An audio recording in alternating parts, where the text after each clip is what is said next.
মৰমৰ ছাত্ৰ ছাত্ৰীসকল ভিডিঅ'ৰ ডেছক্ৰিপশ্যনত গণিত বিজ্ঞান আৰু উচ্চ গণিতৰ আটাইবোৰ অধ্যায়ৰ MCQৰ ভিডিঅ'ৰ লিংকৰ লগতে 2015 চনৰ পৰা এতিয়ালৈকে SSLCত অহা প্ৰশ্নোত্তৰৰো ভিডিঅ'ৰ লিংক দিয়া আছে। প্ৰথমটো MCQ 160 পৃষ্ঠাৰ এইখিনি চোৱা। পোহৰৰ গতিপথত অত্যন্ত ক্ষুদ্ৰ বস্তু এটাত হ'লে পোহৰে পোনে পোনে যোৱাৰ সলনি কাষেদি বেকা হৈ যোৱাৰ প্ৰবৃত্তি দেখুৱায়। ইয়াক পোহৰৰ অপৱৰ্তন বোলে। এইখিনিৰ ওপৰত ভিত্তি কৰি প্ৰথমটো MCQ আগবঢ়াইছোঁ।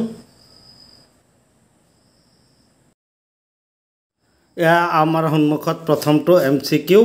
পোহৰৰ গতিপথত ক্ষুদ্ৰ বস্তু এটাত হ'লে পোহৰ পোনে পোনে যোৱাৰ সলনি কাষেদি পাৰ হয়। ইয়াক কোৱা হয় অপৱৰ্তন। এইটো এ অপশ্যনত আছে, গতিকে এইটো প্ৰশ্নৰ শুদ্ধ উত্তৰৰ অপশ্যনটো হ'ব এ। এতিয়া চোৱা 161 পেজৰ আপতন কোণ প্ৰতিফলন কোণৰ সমান। আপতিত ৰশ্মি দাপোণত আপতন বিন্দুৰ টনা লম্ব আৰু প্ৰতিফলিত ৰশ্মি একেখন সমতলত থাকে। এইখিনিৰ ওপৰত ভিত্তি কৰিও দ্বিতীয়টো MCQ আগবঢ়াইছোঁ। MCQ2 দাপোণৰ ক্ষেত্ৰত তলৰ কোণটো সত্য। আপাতন কোণ প্ৰতিফলন কোণৰ সমান। এইটো বি অপশ্যনত আছে, গতিকে এই প্ৰশ্নটোৰ শুদ্ধ উত্তৰৰ অপশ্যন বি আগবঢ়ালেই হ'ল। 161 পেজৰ যিবিলাক গোলাকাৰ দাপোণৰ প্ৰতিফলন পৃষ্ঠ ভিতৰলৈ বক্ৰ অৰ্থাৎ গোলকটোৰ কেন্দ্ৰৰ দিশে মুখ কৰে সেইবিলাকক অৱতল দাপোণ। যিবিলাক গোলাকাৰ দাপোণৰ প্ৰতিফলন পৃষ্ঠ বাহিৰৰ দিশলৈ বক্ৰ তেনেবোৰ দাপোণক উত্তল দাপোণ বোলে। এইখিনি কথাৰ ওপৰত ভিত্তি কৰি MCQ 3 and 4 আগবঢ়াইছোঁ। MCQ 3 প্ৰতিফলক পৃষ্ঠ বাহিৰলৈ ভাঁজ খোৱা দাপোণক কোৱা হয় উত্তল দাপোণ, যিটো চি অপশ্যনত আছে, গতিকে এইটো প্ৰশ্নৰ শুদ্ধ উত্তৰ হিচাপে আমি অপশ্যন চি আগবঢ়ালেই হ'ল। MCQ 4 প্ৰতিফলক পৃষ্ঠ ভিতৰলৈ ভাঁজ খোৱা দাপোণক কোৱা হয় অৱতল দাপোণ। এই কথাটো বি অপশ্যনত আছে, গতিকে বি অপশ্যনটো আমি শুদ্ধ উত্তৰ হিচাপে আগবঢ়ালেই হ'ল। 161 পেজৰ গোলাকাৰ দাপোণৰ প্ৰতিফলন পৃষ্ঠৰ কেন্দ্ৰবিন্দুক মেৰু বোলে। ই দাপোণৰ পৃষ্ঠত অৱস্থিত আৰু মেৰুক সাধাৰণতে পি আখৰেৰে সূচোৱা হয়। এইখিনি কথাৰ ওপৰত ভিত্তি কৰি এটা MCQ আছে, এইটো চাই লওঁ। MCQ 5 গোলাকাৰ দাপোণৰ প্ৰতিফলন পৃষ্ঠৰ কেন্দ্ৰবিন্দুক কোৱা হয় মেৰু। ডি অপশ্যনত আছে, ইয়াৰ শুদ্ধ উত্তৰৰ অপশ্যনটো ডি আগবঢ়ালেই হৈ যাব। 161 পেজত গোলাকাৰ দাপোণৰ প্ৰতিফলন পৃষ্ঠকোণ গোলক এটাৰ অংশ। এই গোলকটোৰ এটা কেন্দ্ৰ আছে। এই বিন্দুটোক গোলাকাৰ দাপোণৰ ভাঁজ কেন্দ্ৰ বোলে। ইয়াক চি আখৰেৰে বুজোৱা হয়।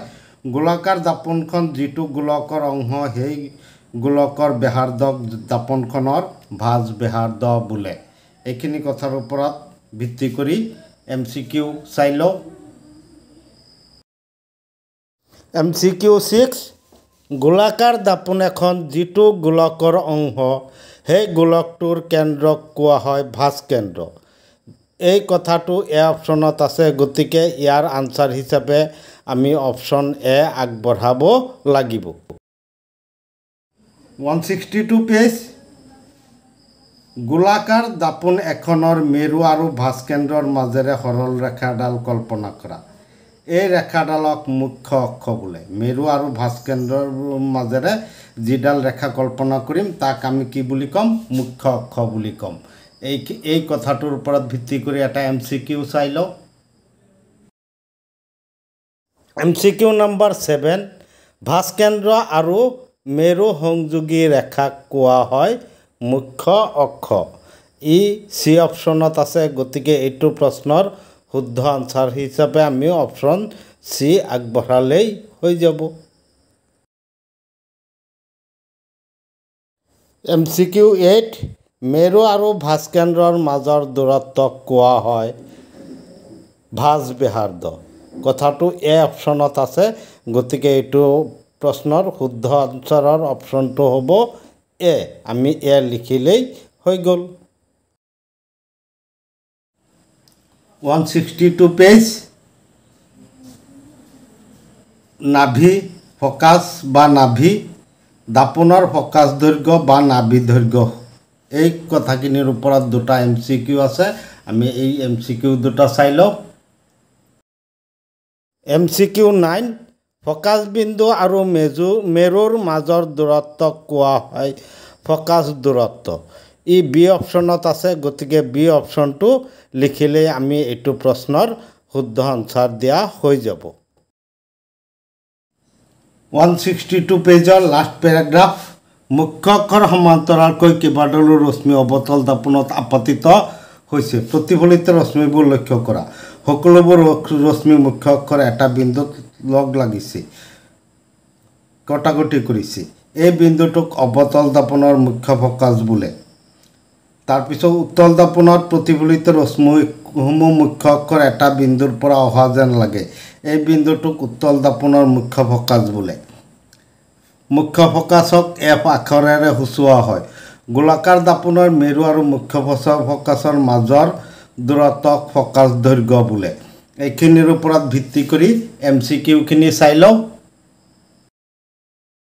MCQ 10 অৱতল দাপোনৰ মুখ্য অক্ষৰ সমান্তৰালকৈ আপতিত পোহৰ ৰশ্মি প্ৰতিফলিত হৈ মুখ্য অক্ষৰ যিটো বিন্দুত কাটে তাক কোৱা হয় ফকাছ বিন্দু বা নাভি গতিকে আমাৰ ইয়াত চি অপশ্যনটো শুদ্ধ উত্তৰ MCQ 11 উত্তল দাপোনত মুখ্য অক্ষৰ সমান্তৰাল পোহৰ ৰশ্মি প্ৰতিফলনৰ পিছত মুখ্য অক্ষৰ যিটো বিন্দুৰ পৰা অহা যেন লাগে তাক কোৱা হয় ফকাছ মুখ্য ফকাছ বা নাভি গতিকে ইয়াত চি অপশ্যনটো আমি শুদ্ধ উত্তৰৰ অপশ্যন হিচাপে আগবঢ়ালেই হৈ গ'ল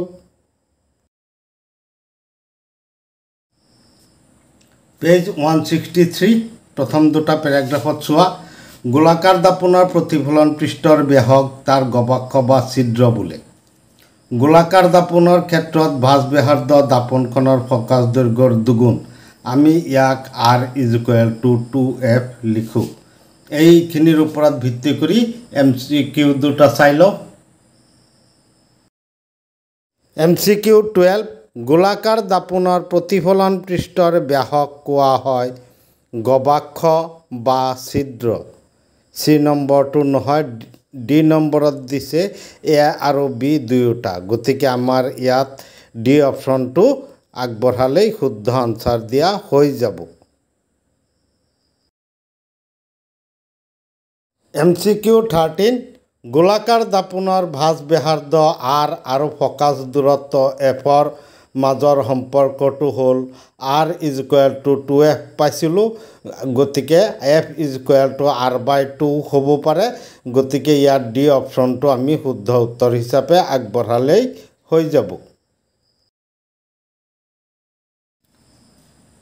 164 পেজত থকা এই তালিকাটোৰ প্ৰথমটো লাইন অহিমত লক্ষ্যবস্তুৰ স্থান প্ৰতিবিম্বৰ স্থান ফকাছত প্ৰতিবিম্বৰ আকাৰ অতি সংকুচিত প্ৰতিবিম্বৰ প্ৰকৃতি হত আৰু উলোটা এইটো লাইনৰ ওপৰত দুটা MCQ হয় এই MCQ দুটা চাই লওঁ এতিয়া আমাৰ সন্মুখত আছে MCQ 14 অৱতল দাপোনৰ অহিমত দূৰত্বত থকা লক্ষ্যবস্তুৰ প্ৰতিবিম্ব গঠনৰ স্থান এইটো আমি ফকাছত বুলি জানো ইয়াত এ অপশ্যনত ফকাছ আছে এ অপশ্যনটো পাতিলেই হ'ল MCQ 15 অৱতল দাপোনৰ ফকাছত গঠন হোৱা প্ৰতিবিম্বৰ বাবে লক্ষ্যবস্তুৰ স্থান অহিমত বি অপশ্যনত অহিমত আছে, গতিকে বি অপশ্যনটোই ইয়াৰ বাবে শুদ্ধ উত্তৰৰ অপশ্যন। লক্ষ্যবস্তুৰ স্থান চিৰ বাহিৰত, প্ৰতিবিম্বৰ স্থান এফ আৰু চিৰ মাজত, সংকুচিত হত আৰু ওলোটা। এই লাইনটোৰ ওপৰত ভিত্তি কৰি এটা MCQ হয়, আমি এইটো দুটা MCQ হয়, আমি এই MCQ দুটা চাই লওঁ। MCQ 16 অৱতল দাপোন এখনত ফকাছ দৈৰ্ঘ্য আৰু ভাস্কেন্দ্ৰৰ মাজত প্ৰতিবিম্ব গঠন হ'ল। লক্ষ্যবস্তুৰ অৱস্থান হ'ব অহিম আৰু ভাস্কেন্দ্ৰৰ মাজত, গতিকে আমি ইয়াত ডি অপশ্যনটো আমাৰ শুদ্ধ উত্তৰৰ অপশ্যন। MCQ 17 অৱতল দাপোন এখনৰ সন্মুখত ভাস্কেন্দ্ৰ আৰু অহিমৰ মাজত এটা লক্ষ্যবস্তু ৰখা হ'ল। প্ৰতিবিম্বৰ স্থান ফকাছ আৰু ভাস্কেন্দ্ৰৰ মাজত হ'ব, গতিকে ইয়াত আমাৰ অপশ্যন এটো শুদ্ধ উত্তৰ। এতিয়া এই প্ৰথম দুয়োটা লাইনৰ কাৰণে সংকুচিত, অতি সংকুচিত প্ৰতিবিম্ব মানে লক্ষ্যবস্তুতকৈ সৰু প্ৰতিবিম্ব পাবলৈ এইখিনি কথাৰ ওপৰত ভিত্তি কৰি দুটা MCQ হয়, আমি এই দুটা MCQ চাই লওঁ।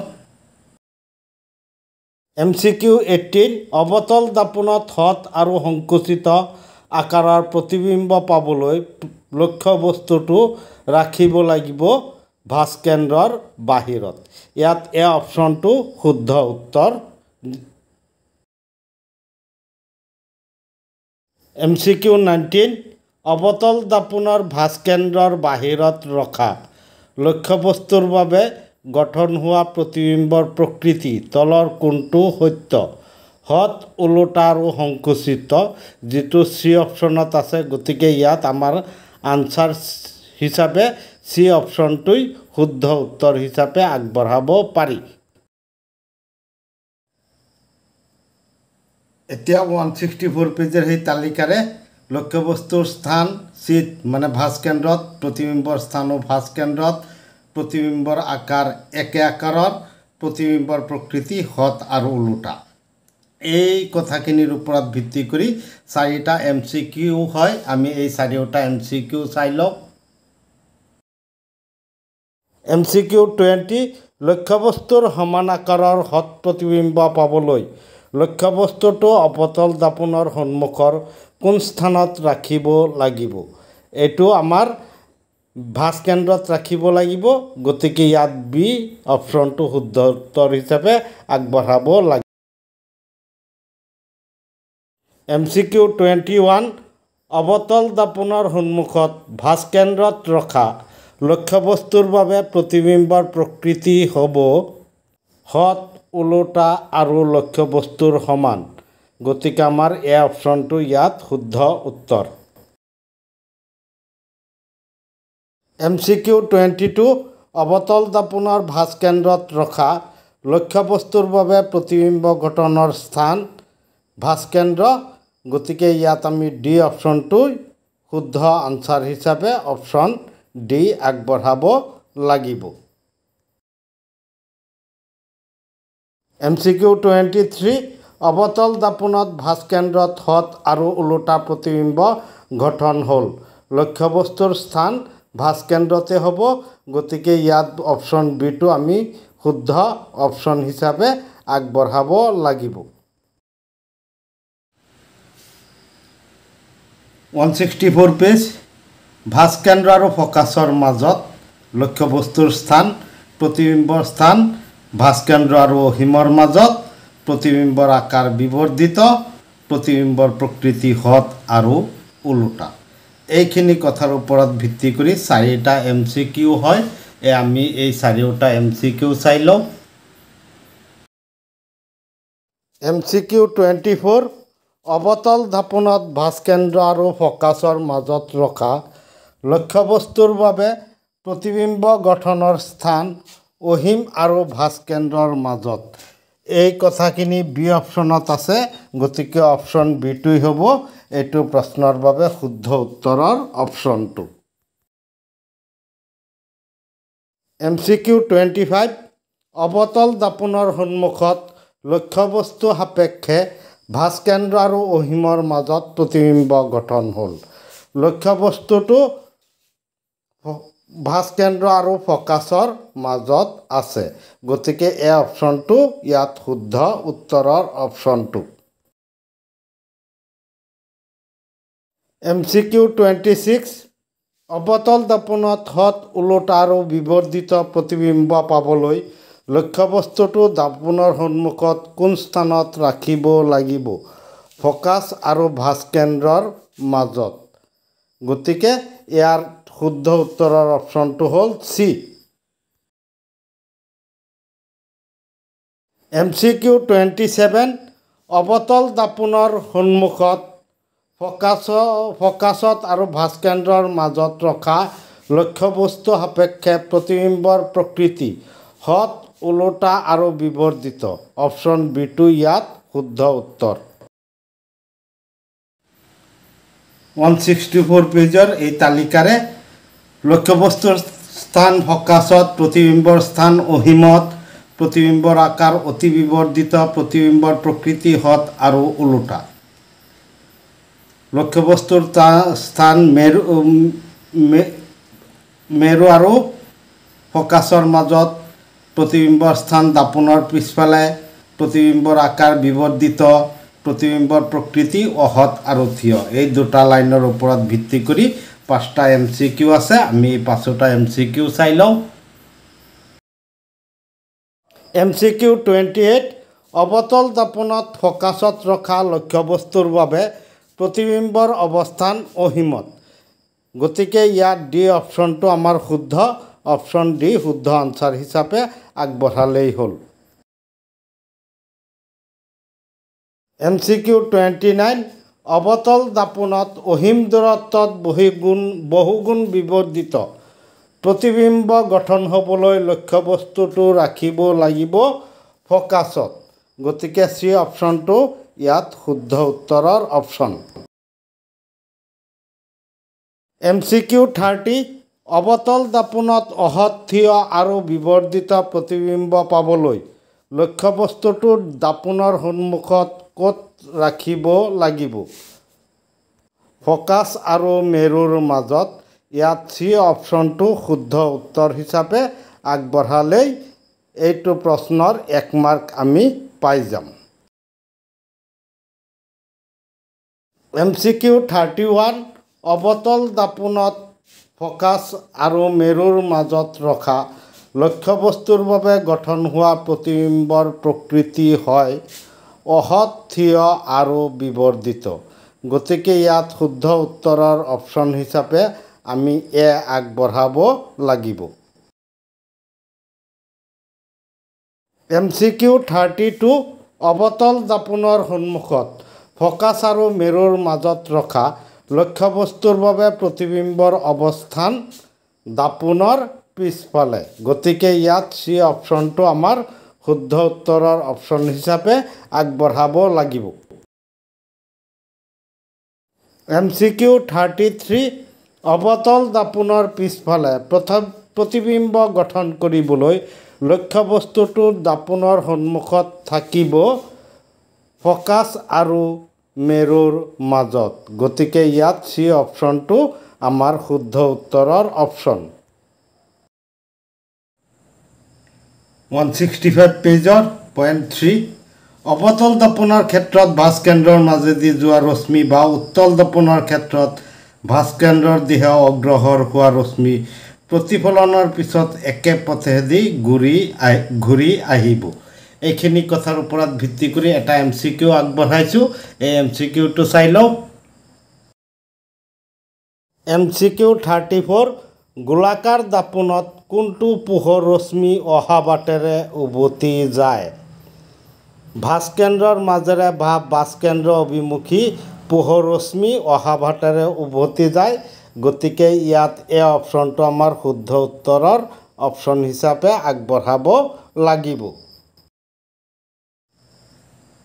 পেজ 166 পেজ অৱতল দাপোনৰ ব্যৱহাৰ। অৱতল দাপোন সাধাৰণতে টৰ্চ, চাৰ্চ লাইট আৰু গাড়ীত হেডলাইটত ব্যৱহাৰ কৰা হয়। ইয়াৰ উদ্দেশ্য হ'ল পোহৰৰ এক শক্তিশালী সমান্তৰাল কিৰণ উপলব্ধ কৰা। দাঢ়ি খুৰোৱা দাপোন হিচাপে প্ৰায়ে এইবিলাক ব্যৱহাৰ কৰা হয়, কাৰণ অৱতল দাপোনত মুখমণ্ডলৰ এটা ডাঙৰ প্ৰতিবিম্ব গঠন কৰিব পাৰি।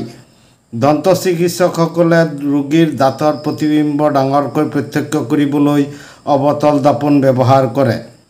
সৌৰ ভাটিত সূৰ্যৰ পোহৰ কেন্দ্ৰীভূত কৰি তাপ উৎপন্ন কৰিবলৈ অৱতল দাপোন ব্যৱহাৰ কৰা হয়। এইখিনিৰ ওপৰত ভিত্তি কৰি 4টা MCQ আগবঢ়াইছোঁ।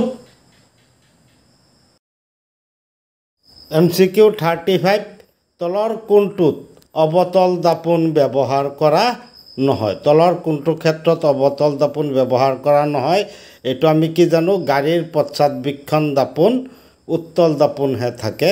গতিকে ইয়াত ডি অপশ্যনটো আমি শুদ্ধ উত্তৰৰ অপশ্যন হিচাপে আগবঢ়াব লাগিব। MCQ 36 টৰ্চ, গাড়ীৰ হেডলাইট আদিত অৱতল দাপোন ব্যৱহাৰ কৰাৰ উদ্দেশ্য শক্তিশালী সমান্তৰাল পোহৰৰ বাবে, যিটো আমাৰ চি অপশ্যনত আছে। গতিকে আমি চি অপশ্যনটো শুদ্ধ অপশ্যন হিচাপে আগবঢ়ালেই হ'ল। MCQ 37 দন্ত চিকিৎসকে দাঁতৰ প্ৰতিবিম্ব ডাঙৰকৈ প্ৰত্যক্ষ কৰিবলৈ ব্যৱহাৰ কৰা দাপোন অৱতল দাপোন। এইটো বি অপশ্যনত আছে। আমি গতিকে বি অপশ্যনটো শুদ্ধ উত্তৰ হিচাপে আগবঢ়ালেই হ'ল।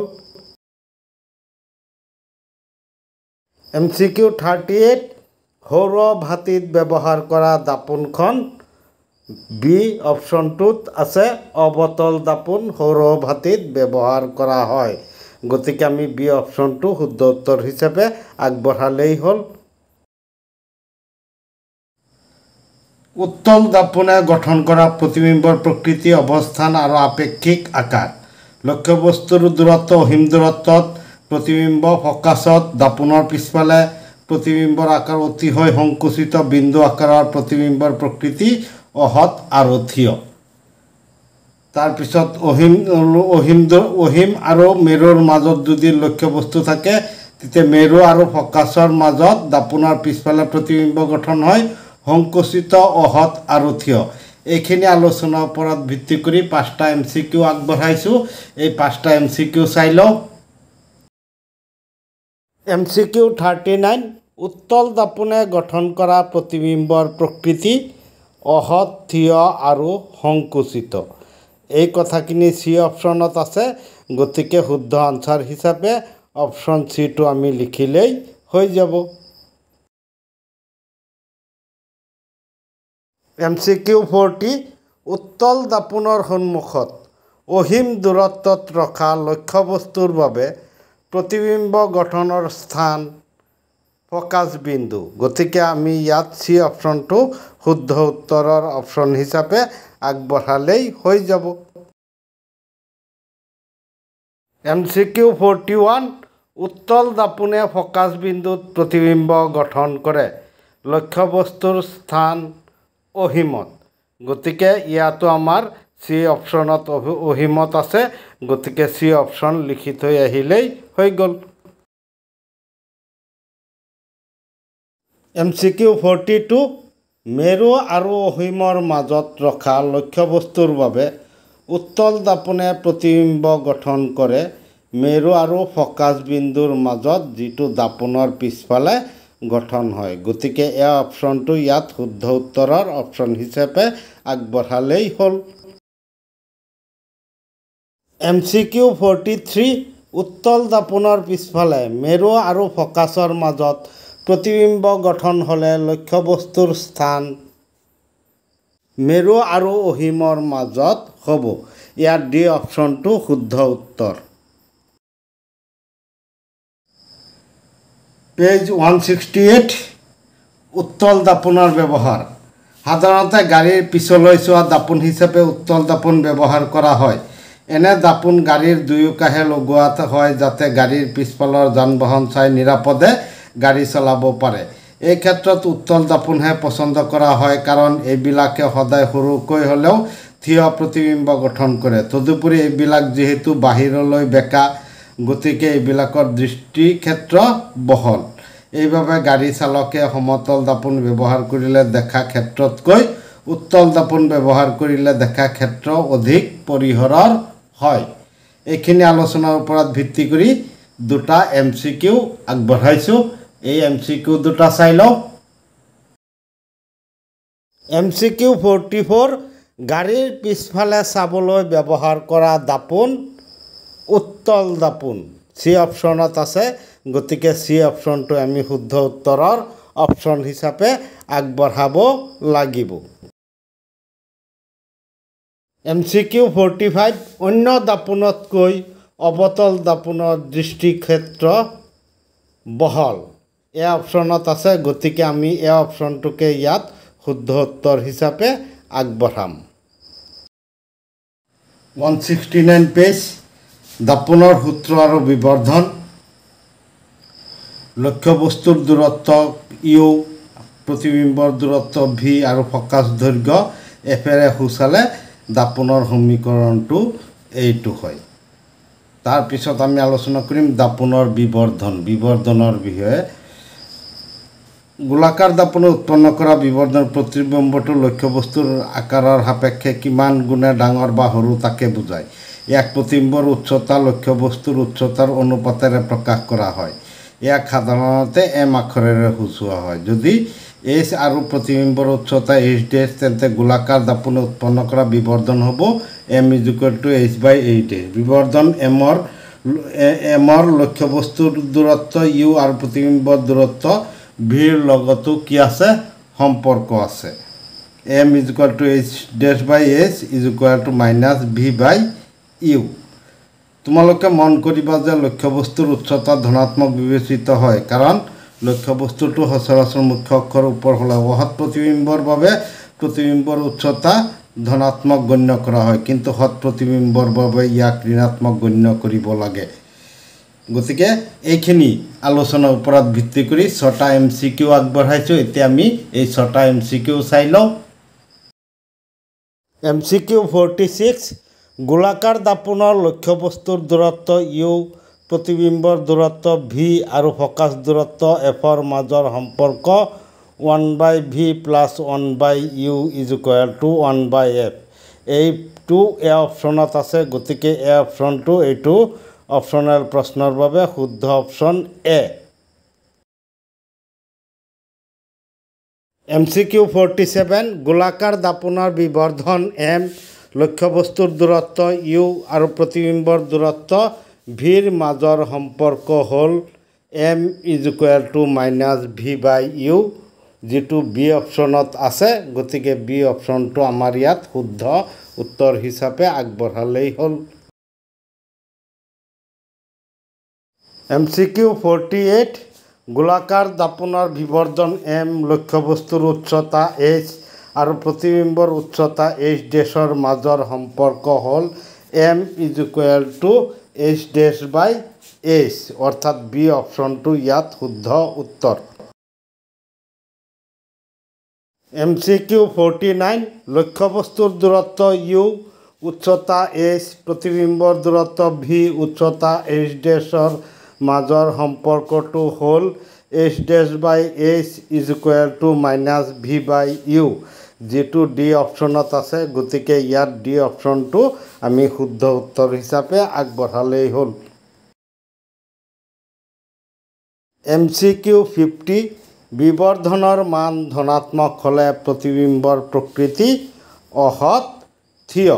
ইয়াত এ অপশ্যনত অসৎ থিয় আছে, গতিকে 50 নং প্ৰশ্নটোৰ শুদ্ধ উত্তৰৰ অপশ্যনটো হ'ব এ। MCQ 51 বিবৰ্ধনৰ মান ধনাত্মক হ'লে প্ৰতিবিম্বৰ প্ৰকৃতি সৎ ওলোটা। ডি অপশ্যনত আছে, গতিকে আমি ডি অপশ্যনটো আগবঢ়ালেই হৈ গ'ল। এতিয়া আমাৰ সন্মুখত আছে MCQ 52 গোলাকাৰ দাপোন এখনৰ ভাঁজ ব্যাসাৰ্ধ 20 চেণ্টিমিটাৰ। ইয়াৰ ফকাছ দৈৰ্ঘ্য হ'ব এইটো R = কিমান? 20 চেণ্টিমিটাৰ। আমি কি জানো? F = r/2 is equal to 20 centimeter by 2 is equal to 10 centimeter. গতিকে ইয়াত এ অপশনটো আমাৰ এই প্ৰশ্নটোৰ বাবে শুদ্ধ উত্তৰৰ option.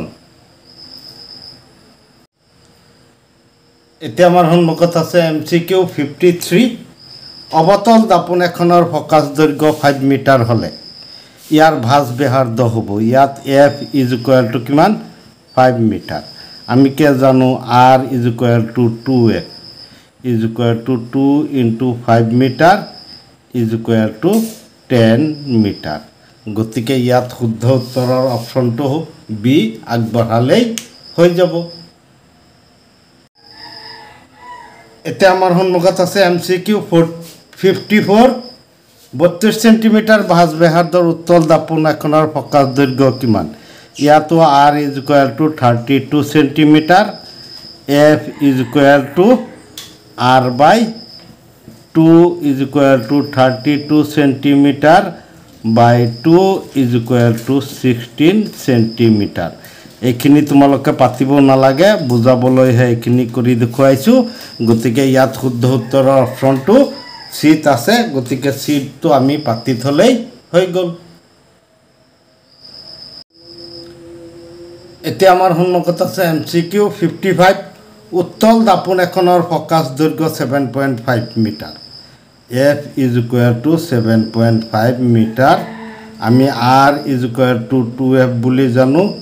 2 into 7.5 metre is equal to 5 দুগুণে 10 শূন্য 7 দুগুণে 14 একে 15 15 মিটাৰ, যিটো আমাৰ ডি অপশ্যনত আছে। গতিকে এইটো প্ৰশ্নৰ বাবে শুদ্ধ অপশ্যন আমি ডি আগবঢ়ালেই হ'ল। এতিয়া আমাৰ সন্মুখত আছে MCQ 56। এই প্ৰশ্নটো তোমালোকৰ কিতাপৰ 171 পেজৰ প্ৰশ্নাৱলীৰ দ্বিতীয়টো প্ৰশ্ন MCQ হিচাপে আহিব পাৰে। অবতল দাপোনে ইয়াৰ সন্মুখত 10 সেন্টিমিটাৰ দূৰত্বত, তাৰমানে U is equal to -10 centimetre দূৰত্বত ৰখা বস্তু এটা 3 গুণ বিবৰ্ধিত হত M is equal to -3। এতিয়া M মানে কি -V/U is equal to -3। মাইনাছে মাইনাছে যাবগৈ, ইয়াত কি হ'ব V is equal to 3U is equal to 3 into -10 is equal to -30 centimetre. গতিকে -30 মানে কি দাপনখনৰ সন্মুখত গঠন হ'ব। গতিকে ইয়াত চি অপশ্যনটো আমাৰ ইয়াত শুদ্ধ উত্তৰ হিচাপে আগবঢ়ালেই হ'ল। এতিয়া আমাৰ সন্মুখত আছে MCQ 57। অবতল দাপোনে 2 গুণ বিবৰ্ধিত হত প্ৰতিবিম্ব দাপোনৰ সন্মুখত 20 সেন্টিমিটাৰ দূৰত্বত গঠন কৰে।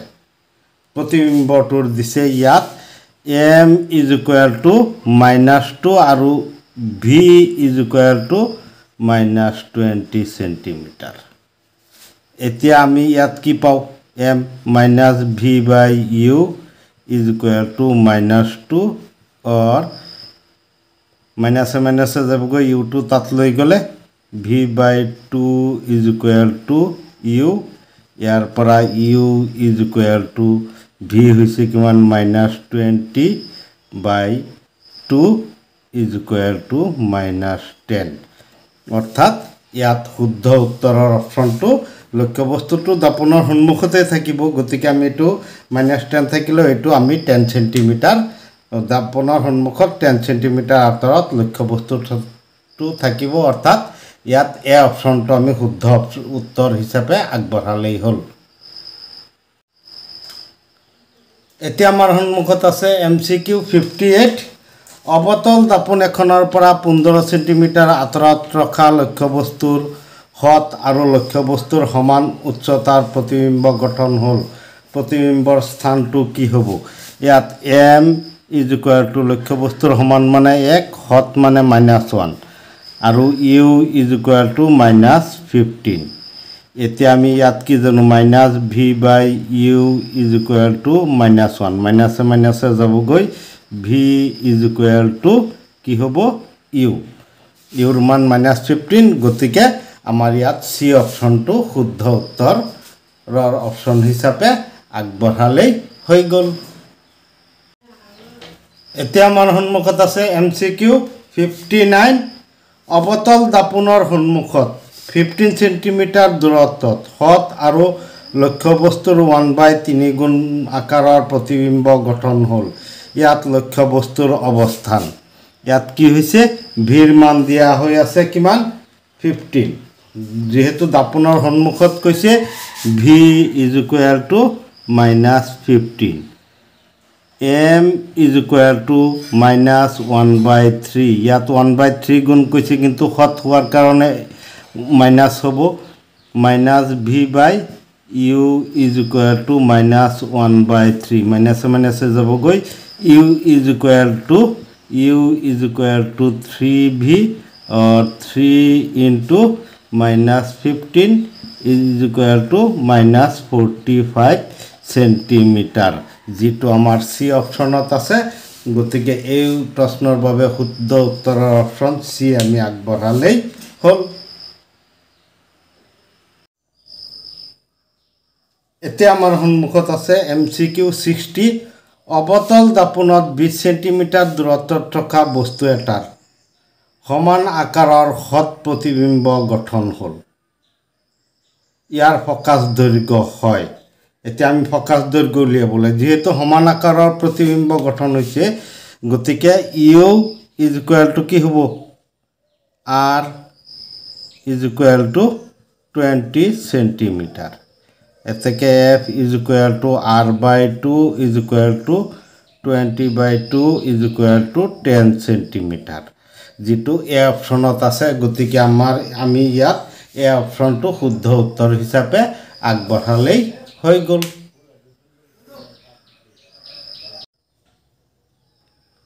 এতিয়া আমাৰ সন্মুখত আছে MCQ 61 অবতল দাপোনৰ পিছফালে 10 সেন্টিমিটাৰ দূৰত্বত 2 গুণ বিবৰ্ধিত প্ৰতিবিম্ব গঠন হ'ল v = 10 সেন্টিমিটাৰ m = 2 2 গুণ বিবৰ্ধিত দাপোনৰ পিছফালে কৈছে যেটো অহত প্ৰতিবিম্ব গঠন হয় গতিকে ইয়াত m - v/u = 2 or আমি কি পাম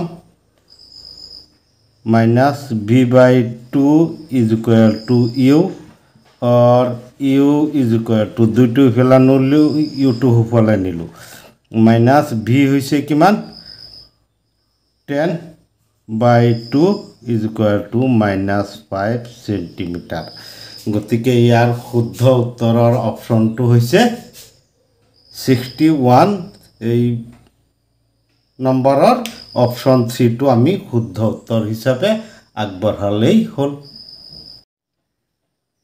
এতিয়া আমাৰ সন্মুখত আছে MCQ নম্বৰ 62 উত্তল দাপোনৰ পিছফালে 6 সেন্টিমিটাৰ দূৰত্বত লক্ষ্যবস্তুতকৈ আধা গুণ v = 6 সেন্টিমিটাৰ m = 1/2 এতিয়া আমি এটো কি জানো -v/u = 1/2 u2 ইফালে লৈ গলে 2 ইফালে আনিলে -2v = u or u = -2 into v ৰ মান 6 = 12 সেন্টিমিটাৰ -12 সেন্টিমিটাৰ গতিকে ইয়াত ডি অপশ্যনটো আমি শুদ্ধ উত্তৰৰ অপশ্যন হিচাপে আগবঢ়ালেই হৈ গ'ল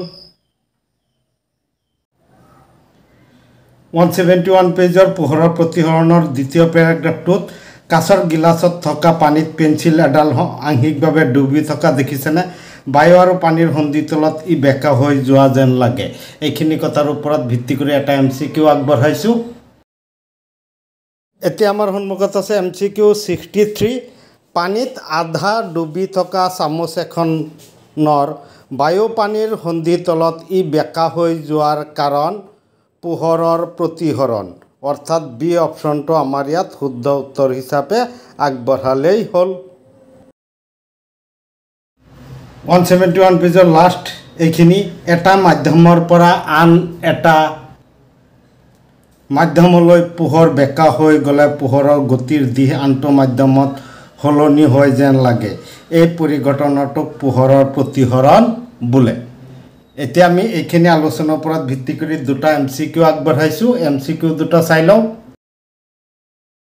MCQ 64 এটা মাধ্যমৰ পৰা আন এটা মাধ্যমলৈ পোহৰ বেকা হৈ গ'লে পোহৰৰ গতিৰ দিশ আনটো মাধ্যমত সলনি হয়।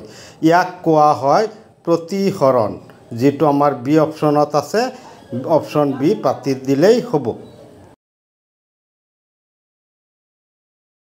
MCQ 65 এটা মাধ্যমৰ পৰা আন এটা মাধ্যমত প্ৰৱেশ কৰা পোহৰ ৰশ্মিক কোৱা হয় প্ৰতিসৰিত ৰশ্মি, যিটো আমাৰ চি অপশ্যনত আছে। অপশ্যন চিটোৱে হ'ব এইটো প্ৰশ্নৰ শুদ্ধ উত্তৰৰ অপশ্যনটো। 173 পেজৰ প্ৰতিসৰিত ৰশ্মি কোনো মাধ্যমত পোহৰ প্ৰৱেশ কৰা পোহৰ ৰশ্মিটোক প্ৰতিসৰিত ৰশ্মি বুলি কোৱা হয়। তাৰ লগতে এইখিনি চোৱা, এটা স্বচ্ছ মাধ্যমৰ পৰা গৈ 174 পেজৰ আন এটাত সোমাওঁতে পোহৰৰ দ্ৰুতিৰ পৰিৱৰ্তন হৈছে প্ৰতিসৰণৰ কাৰণ। আপতিত ৰশ্মি প্ৰতিসৰিত ৰশ্মি স্বচ্ছ মাধ্যম দুটাৰ সন্ধিতলত আপতন বিন্দুৰ টনা লম্ব একেখন সমতলত থাকে। প্ৰদত্ত মাধ্যম যুগল আৰু প্ৰদত্ত ৰঙৰ পোহৰৰ আপতন কোণৰ চাইন আৰু প্ৰতিসৰণ কোণৰ চাইনৰ অনুপাতটো এটা ধ্ৰুৱক। Sine I by sine R is equal to এটা ধ্ৰুৱক। এতিয়া এইখিনিৰ ওপৰত ভিত্তি কৰি আগবঢ়োৱা MCQ কেইটা চাই লওঁ। MCQ 66 এটা মাধ্যমৰ পৰা আন এটাত সোমাওঁতে পোহৰৰ ডেছৰ পৰিৱৰ্তনেই হৈছে প্ৰতিসৰণৰ কাৰণ। এইটো আমি জানো দ্ৰুতি। অপশ্যন এত আছে। অপশ্যন এটো আমি শুদ্ধ উত্তৰৰ অপশ্যন হিচাপে আগবঢ়ালেই হৈ যাব। MCQ 67 প্ৰদত্ত মাধ্যম যুগল আৰু প্ৰদত্ত ৰঙৰ পোহৰৰ বাবে আপতন কোণৰ চাইন আৰু প্ৰতিসৰণ কোণৰ চাইনৰ অনুপাতটো সদায় এটা ধ্ৰুৱক, যিটো চি অপশ্যনত আছে।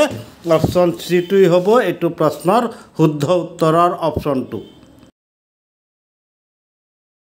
MCQ 68 আপতন কোণ আই আৰু প্ৰতিসৰণ কোণ আৰ হ'লে চাইন আই বাই চাইন আৰৰ মান সদায় এটা ধ্ৰুৱক, যিটো চি অপশ্যনত আছে। গতিকে আমি চি অপশ্যনটো এইটো প্ৰশ্নৰ শুদ্ধ উত্তৰৰ অপশ্যন হিচাপে আগবঢ়ালেই হৈ যাব। 174 পেজৰ পোহৰ ৰশ্মি এটা মাধ্যমৰ পৰা আন এটালৈ হেলনীয়াকৈ গতি কৰিলে সি দ্বিতীয় মাধ্যমত তাৰ দিশ সলনি কৰে।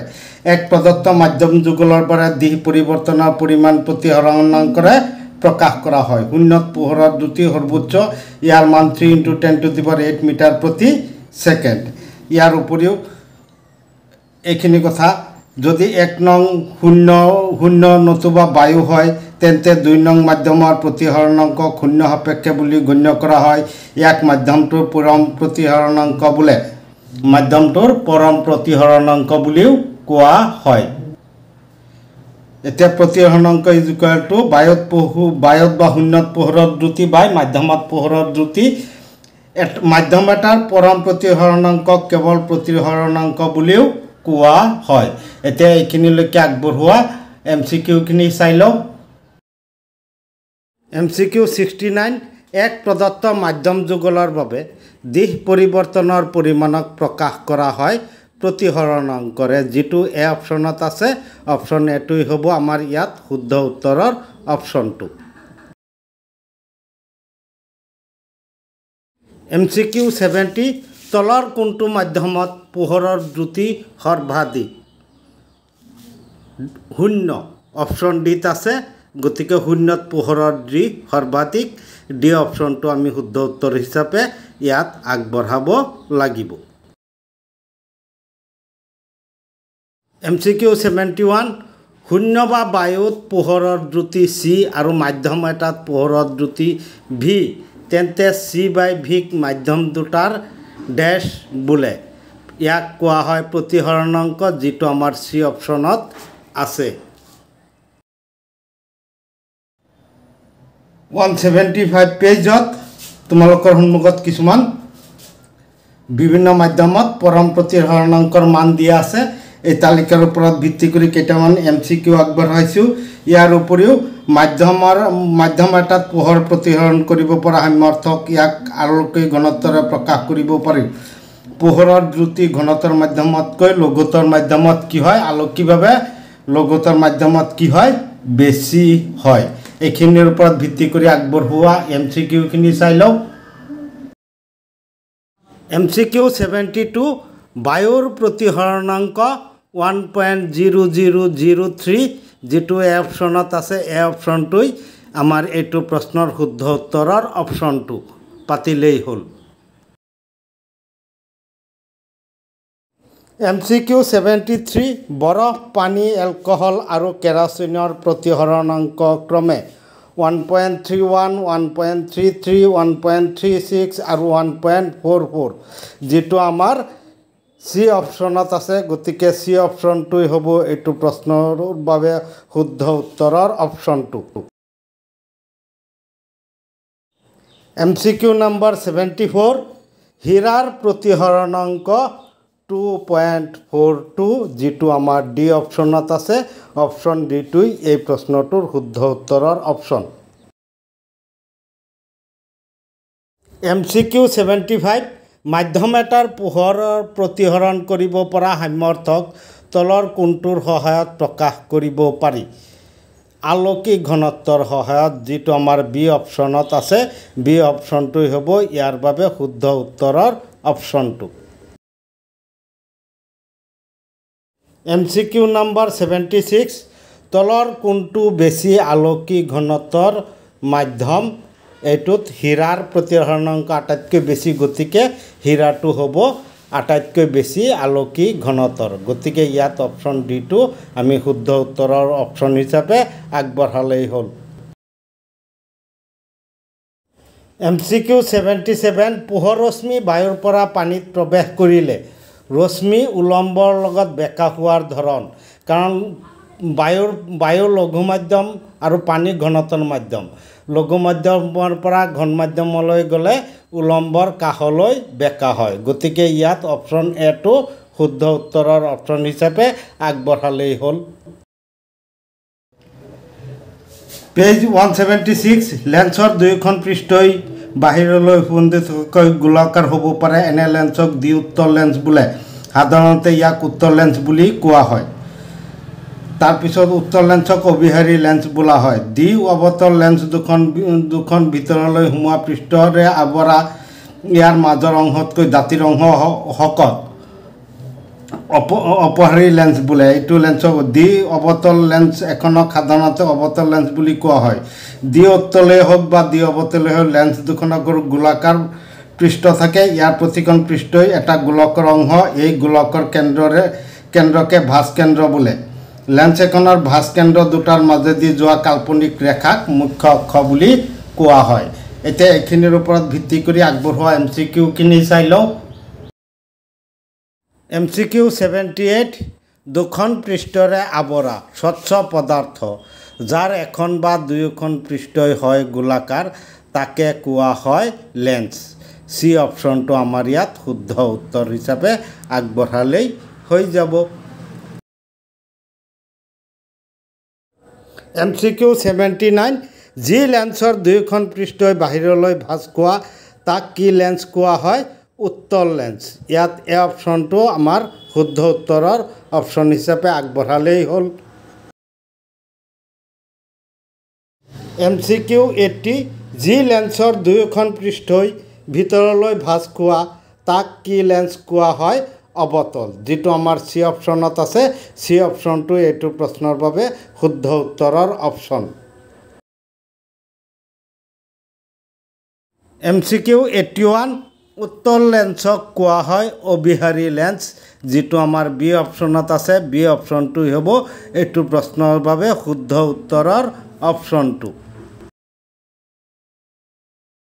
MCQ 82 অৱতল লেন্সক কোৱা হয় অপহাৰী লেন্স, যেটো আমাৰ এ অপশ্যনত আছে। গতিকে এইটো প্ৰশ্নৰ বাবে শুদ্ধ উত্তৰৰ অপশ্যন হিচাপে আমি এ নম্বৰটো লিখি থৈ আহিলেই এইটো অপশ্যনেল প্ৰশ্নৰ 1 নম্বৰ পাই যাম।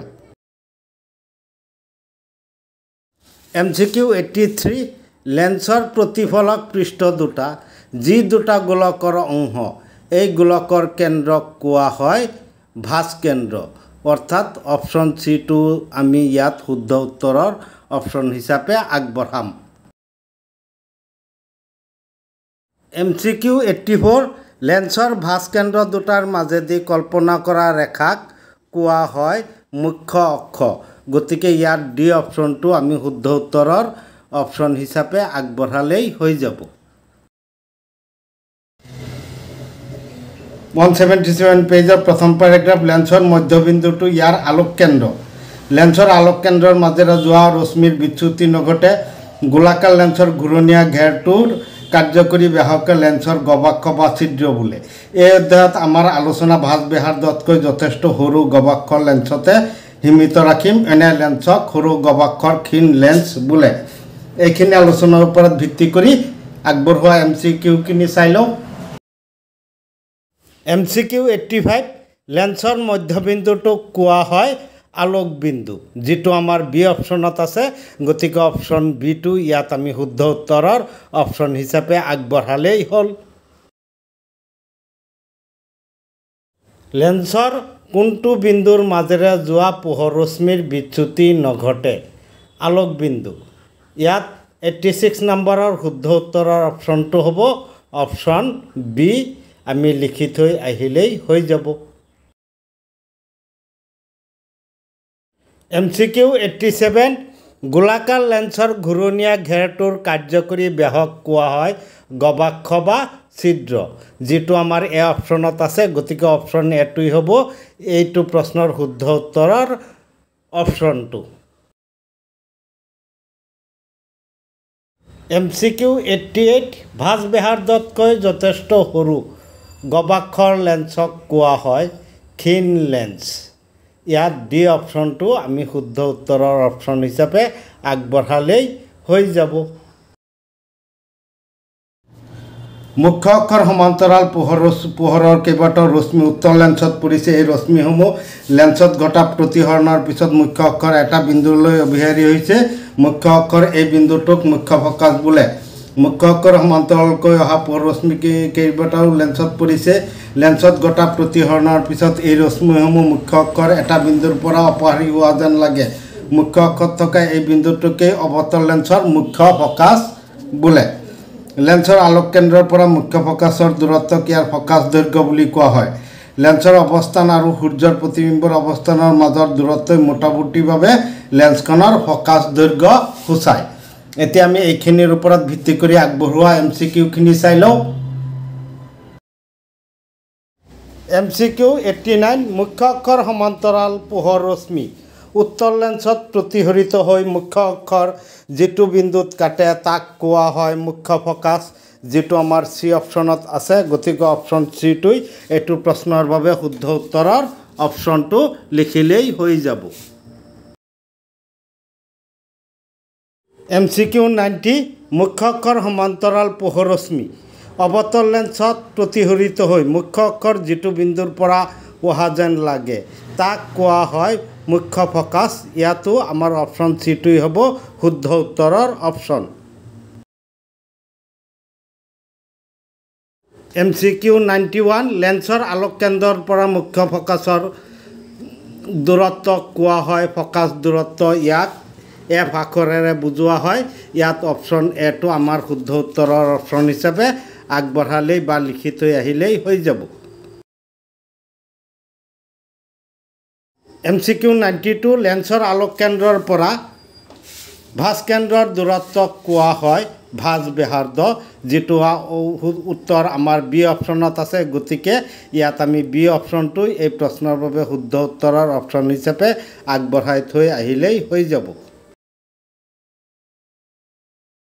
MCQ 93 লেন্সৰ অৱস্থান আৰু লেন্সৰ দ্বাৰা গঠিত সূৰ্যৰ প্ৰতিবিম্বৰ দূৰত্বক কোৱা হয় ফকাছ দূৰত্ব এই আলোকবিন্দু আৰু প্ৰতিবিম্বটোৰ মাজৰ দূৰত্বখিনি হয় কি ফকাছ দূৰত্ব গতিকে ইয়াত আমাৰ সি অপশ্যনটো শুদ্ধ উত্তৰৰ অপশ্যন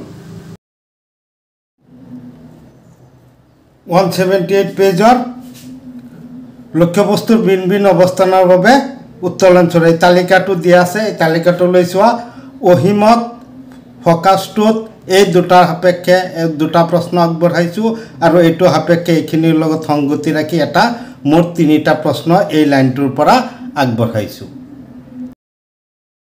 MCQ 94 উত্তৰ লেন্সৰ অহিমত থকা লক্ষ্যবস্তুৰ বাবে প্ৰতিবিম্ব গঠনৰ স্থান ফ'কাছটোত, যিটো এ অপশ্যনত আছে। এই অপশ্যনটোই হ'ব ইয়াৰ বাবে আমাৰ শুদ্ধ উত্তৰৰ অপশ্যন। MCQ 95 উত্তৰ লেন্সত F2ত হট প্ৰতিবিম্ব গঠন হ'লে লক্ষ্যবস্তুৰ স্থান অহিমত, যিটো কথা আমাৰ বি অপশ্যনত আছে। গতিকে বি অপশ্যনটোই হ'ব এইটো প্ৰশ্নৰ বাবে শুদ্ধ উত্তৰৰ আমি লিখিবলগীয়া শুদ্ধ উত্তৰৰ অপশ্যনটো।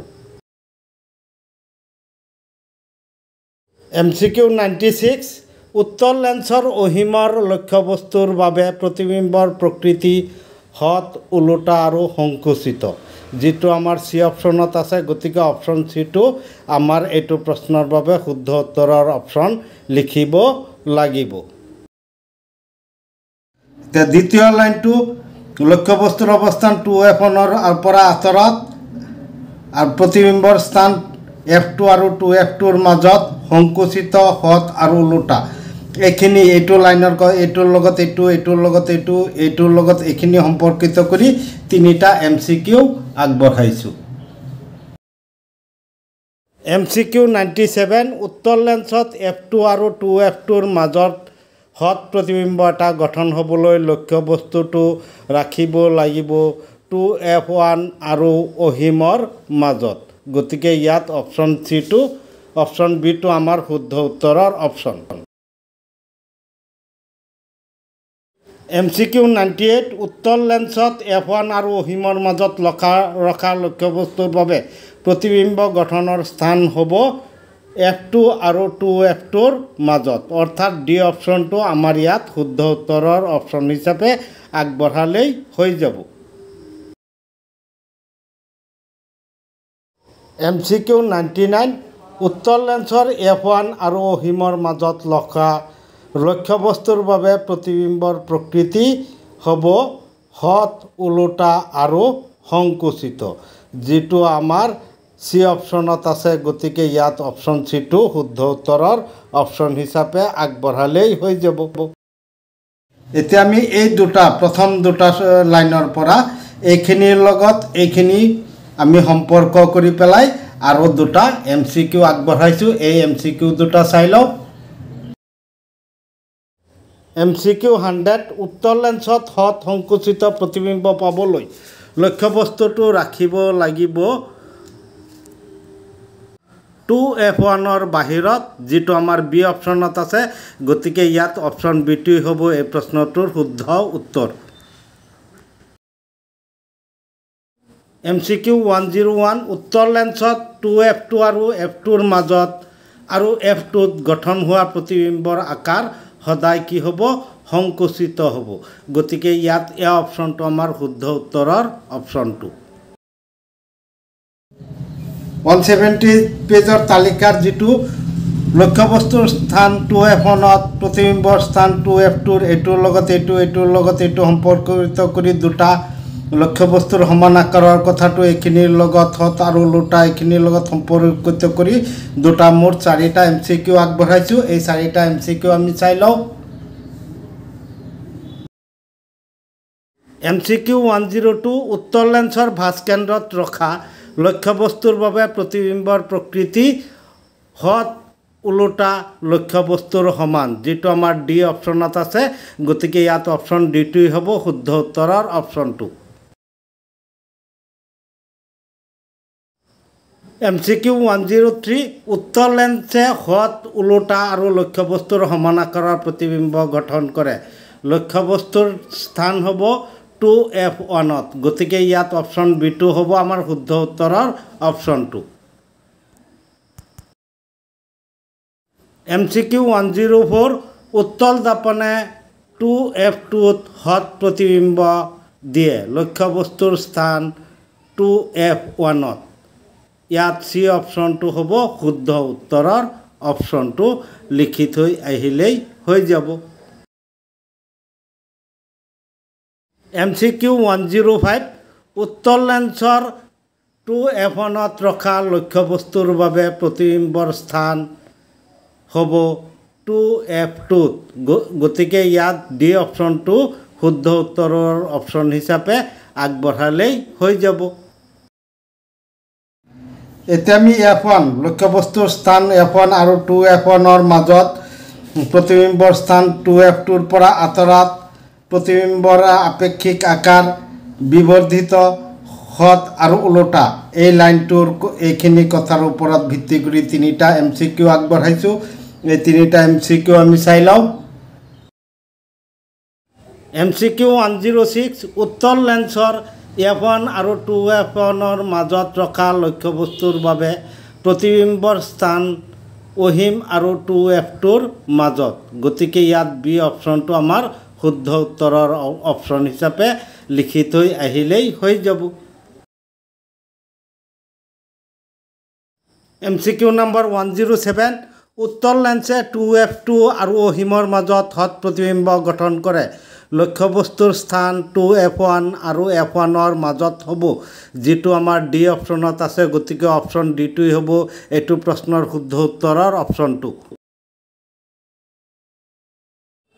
MCQ 108 উত্তৰ লেন্সে F1 আৰু 2F1ৰ মাজত ৰখা লক্ষ্যবস্তুৰ বাবে প্ৰতিবিম্বৰ প্ৰকৃতি হদ ওলোটা আৰু বিবৰ্ধিত ইয়াত এ অপশ্যনত আছে এ অপশ্যনটোই হ'ব আমাৰ শুদ্ধ উত্তৰৰ অপশ্যনটো 178 পেজৰ লক্ষ্যবস্তুৰ স্থান ফকাছ 1ত প্ৰতিবিম্বৰ স্থান অহিমত অহিম ৰূপে ডাঙৰ বা অতিশয় বিবৰ্ধিত হদ আৰু ওলোটা এই লাইনটোৰ ওপৰত ভিত্তি কৰি তিনিটা MCQ আগবঢ়াইছোঁ এই তিনিটা MCQ আমি চাই লওঁ MCQ 109 উত্তৰ লেন্সত F1ত ৰখা লক্ষ্যবস্তুৰ বাবে প্ৰতিবিম্ব গঠনৰ স্থান হ'ল অহিমত যেটো বি অপশ্যনত আছে গতিকে এটো প্ৰশ্নৰ বাবে অপশ্যন বিটো আমি শুদ্ধ উত্তৰৰ অপশ্যন হিচাপে আগবঢ়াই থৈ আহিব লাগিব MCQ 110 উত্তল দাপোনে অহিমৰ গঠন কৰা হদ প্ৰতিবিম্বৰ বাবে লক্ষ্যবস্তুৰ স্থান হ'ল F1ত এটো এ অপশ্যনত আছে গতিকে এটো প্ৰশ্নৰ শুদ্ধ উত্তৰৰ অপশ্যনটো অপশ্যন এ MCQ 111 উত্তল দাপোনৰ F1ত ৰখা লক্ষ্যবস্তুৰ বাবে প্ৰতিবিম্বৰ প্ৰকৃতি হদ ওলোটা আৰু বিবৰ্ধিত যেটো আমাৰ ডি অপশ্যনত আছে গতিকে এটো প্ৰশ্নৰ শুদ্ধ উত্তৰৰ অপশ্যন হিচাপে ডি পাতি থৈ আহিলেই হৈ যাব 178 পেজৰ তালিকাৰ এই দুটা লাইনৰ পৰা এইটো লাইন আৰু এই দুটা লাইনৰ মাজত সংগতি ৰাখি আৰু দুটা MCQ আগবঢ়াইছোঁ আমি এই MCQ দুটা চাই লওঁ MCQ 112 উত্তৰ লেন্সত হদ বিবৰ্ধিত প্ৰতিবিম্ব পাবলৈ লক্ষ্যবস্তুটো ৰাখিব লাগিব F1 আৰু 2F1ৰ মাজত গতিকে ইয়াত শুদ্ধ উত্তৰৰ অপশ্যনটো হ'ব সি MCQ 13 উত্তৰ লেন্সত 2F1ৰ বাহিৰত হদ প্ৰতিবিম্ব পাবলৈ লক্ষ্যবস্তুটো ৰাখিব লাগিব F1 আৰু F2ৰ মাজত আৰু F1ত ইয়াত সি অপশ্যনটো আমাৰ শুদ্ধ উত্তৰৰ অপশ্যন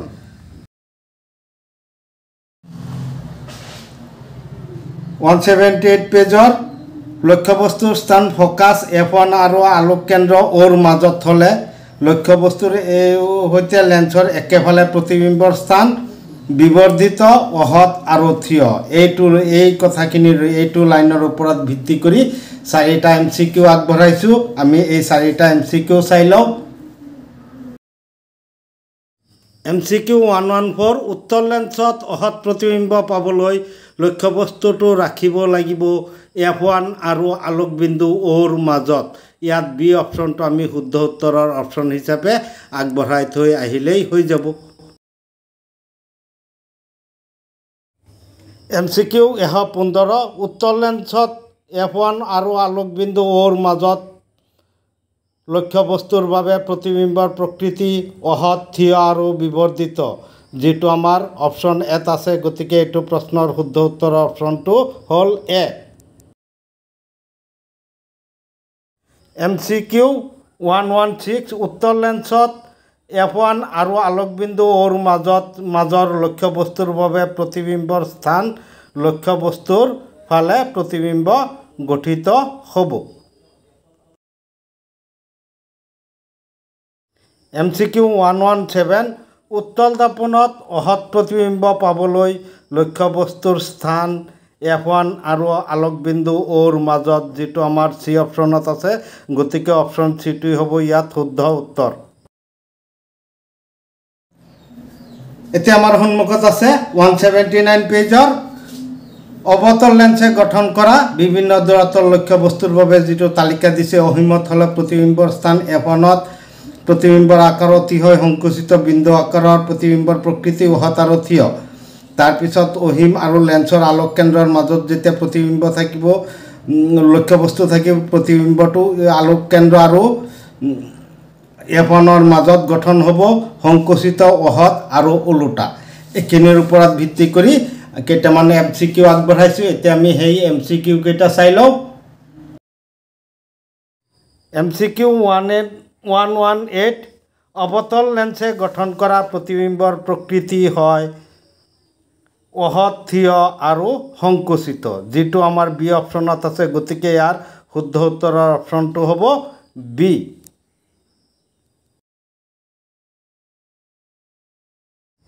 MCQ 119 অবতল লেন্সৰ অহিম দূৰত্বত ৰখা লক্ষ্যবস্তুৰ বাবে প্ৰতিবিম্বৰ স্থান F2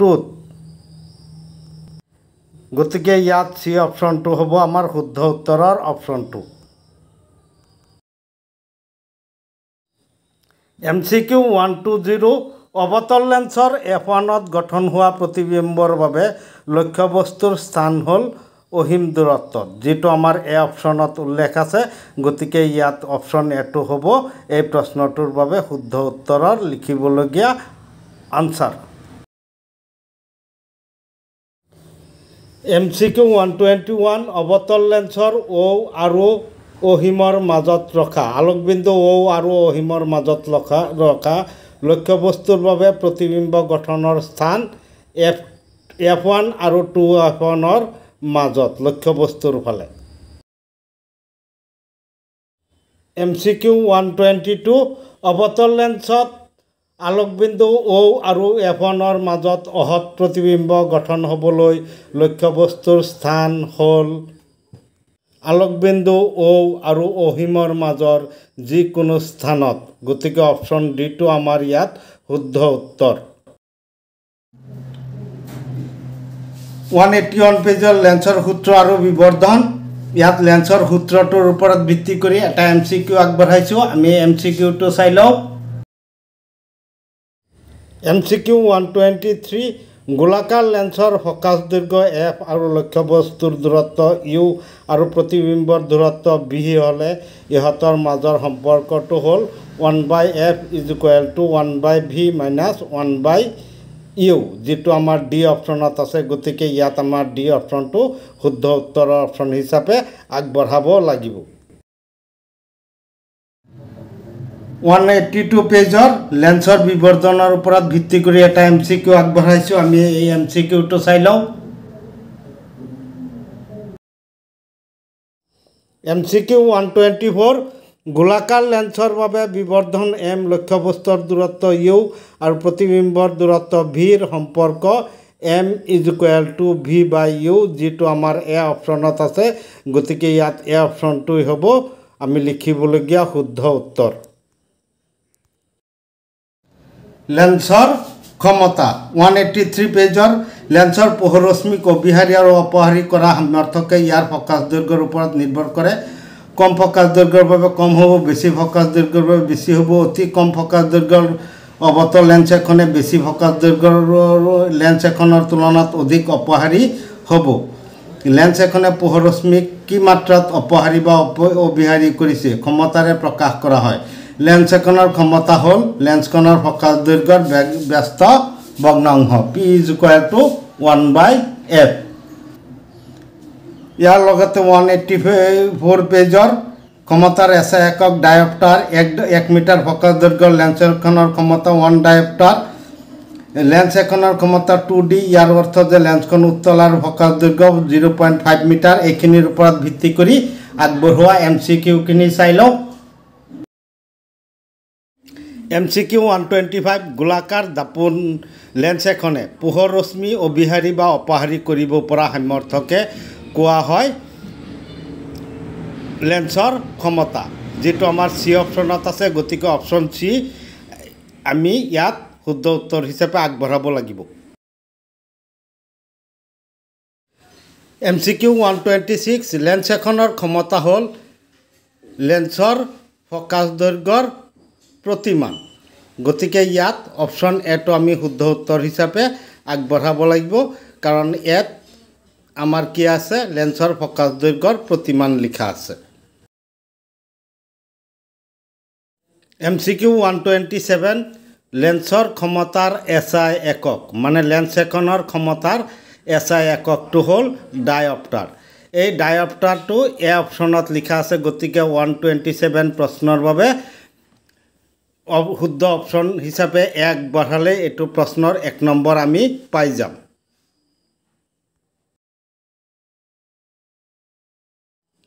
MCQ 128 1 মিটাৰ ফকাছ দৈৰ্ঘ্যৰ লেন্স এখনৰ ক্ষমতা হ'ল 1 ডায়োপ্টাৰ।